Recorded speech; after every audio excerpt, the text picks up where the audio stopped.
Então, chegou até mim o assunto Francisco de Assis Pereira, o famoso maníaco do parque, o Chico Estrela, como muitos chamavam antigamente, porque ele andava de patins e dava estrelinha, mas o assunto não é esse. É que muitas pessoas ficaram em dúvida de psicopatia, né? Porque psicopata é como se fosse um doente da mente, assim, se for a rigor na etimologia, mas não tem nada a ver com isso. Porque se for pensar na etimologia, psicopata, até uma pessoa com transtorno de ansiedade pode ser um psicopata. Então, eu vou tentar destrinchar isso de uma forma mais sucinta, rápida e esclarecedora de que o psicopata tem suas características e não é uma doença. Uma pessoa não pode adquirir a psicopatia, tá bom? Então, vamos lá. O último DSM-5, que é o Manual de Diagnóstico de Saúde Mental, muita gente que for psicólogo aqui já está familiarizado e já sabe o que eu estou falando. E se não está familiarizado também, tem acesso tranquilo. Lá, o nome do psicopata, o análogo à psicopatia de hoje em dia, que a gente diz,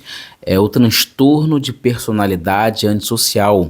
O que faz muito mais sentido, porque a psicopatia que a gente fala, e eu vou continuar usando esse termo porque é o termo comum, né? É um transtorno de personalidade. O que é transtorno? Transtorno é quando causa problema para si ou para outras pessoas em volta. E o que é personalidade? Vamos definir rapidamente personalidade aqui. Como a gente define personalidade? A gente fala assim, aquele cara é engraçado, aquele cara é agressivo, aquele cara é, sei lá, extrovertido e tal. É a personalidade dele, é o jeitão dele. Mas por que ele é assim? Ele é assim porque é a forma como ele vê o mundo, interpreta esse mundo, e aí isso na cabeça dele é gerado um comportamento. Ele se comporta dessa forma alegre ou dessa forma agressiva.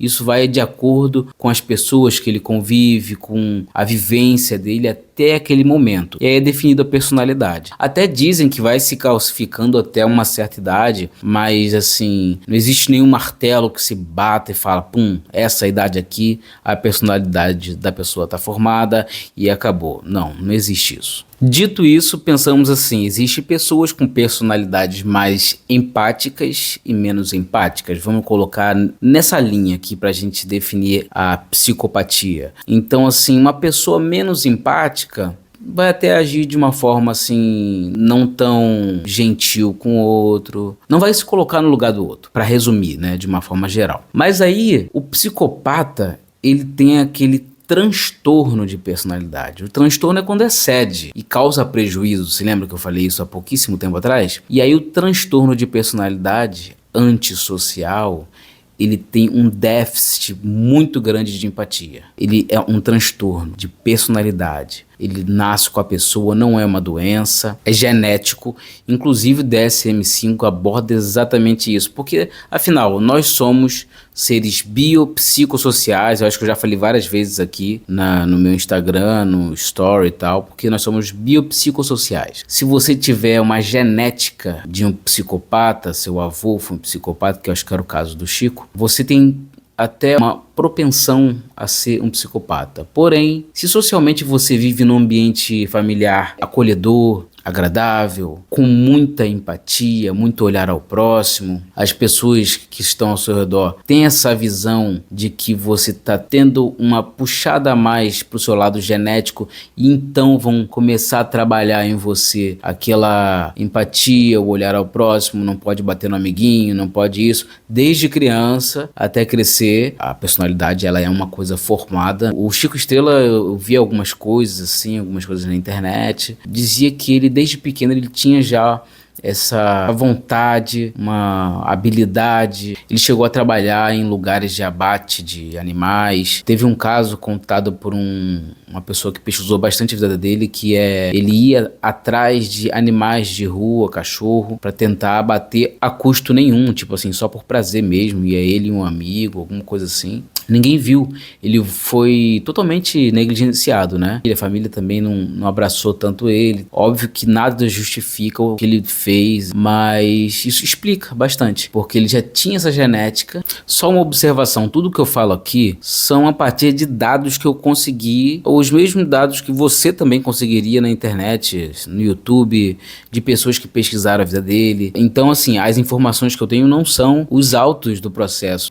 Tem pessoas inclusive que falaram que leram os autos e estão relatando. Então estou tendo uma visão técnica geral do caso do maníaco do parque. Bom, até abri o computador aqui no DSM-5 para poder falar para vocês melhor. Quem quiser pesquisar, vou até falar para vocês. Procura DSM-5-TR, DSM-5-TR, e é o F60.2, é a patologia dele. É o transtorno de personalidade antissocial. A característica principal dele, falsidade, manipulação para obter ganho pessoal, também tem ausência de remorso. Vê o 7 lá, quem tá aí junto comigo quiser ver. Indiferença, inferir ou maltratar outra pessoa, carece de empatia ou sensibilidade. Até aqui já bateu bastante coisa, né? Olha que interessante isso aqui, nem lembrava desse tópico. Atos passíveis de detenção vão se repetir, incluindo se a pessoa já for detenta. Ou seja, a pessoa pratica aqui fora atos que vão ser passíveis para ele ser preso, e lá na prisão ele vai continuar praticando esses atos. Tem até casos de pessoas que são feminicidas, né, de homem que mata mulher, e dentro da cadeia tem mulheres que se apaixonam. Isso já é um caso para outro vídeo, e na visita íntima essa pessoa acaba cometendo esse mesmo crime com essa outra mulher, e ainda assim tem mulheres que se apaixonam novamente por essa pessoa. Uma coisa que acontece muito são pessoas borderlines que se apaixonam por psicopatas. Isso é um caso clássico para quem estuda psicologia. Bom, vamos lá. Insensibilidade, falta de empatia, autopercepção inflada, arrogante. Bom, imagina uma pessoa que não tem empatia. Uma pessoa que não tem empatia, ela só visa os próprios desejos.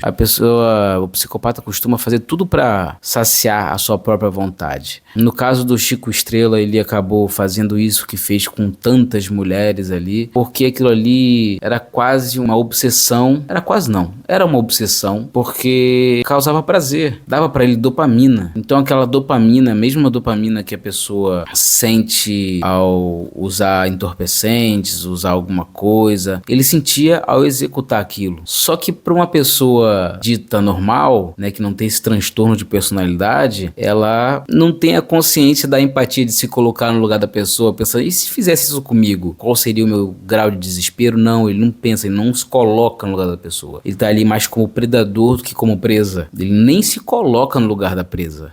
Resumindo aqui, só para arredondar isso, não é uma doença. Psicopatia não é uma doença da cabeça, é um modo de agir, é uma personalidade, é um jeitão dele ser. Eu sei que parece até meio um eufemismo feio de se falar, mas é o jeitão dele ser. Esse jeitão dele ser prejudica muitas pessoas. Basicamente é isso, tá bom? Então é isso, espero ter clareado a mente de alguns. Se alguém quiser complementar aqui embaixo sobre e tal, fica à vontade. Vem falar que eu leio tudinho, tá bom? Então um abraço a todos, beijo, e é isso aí por hoje.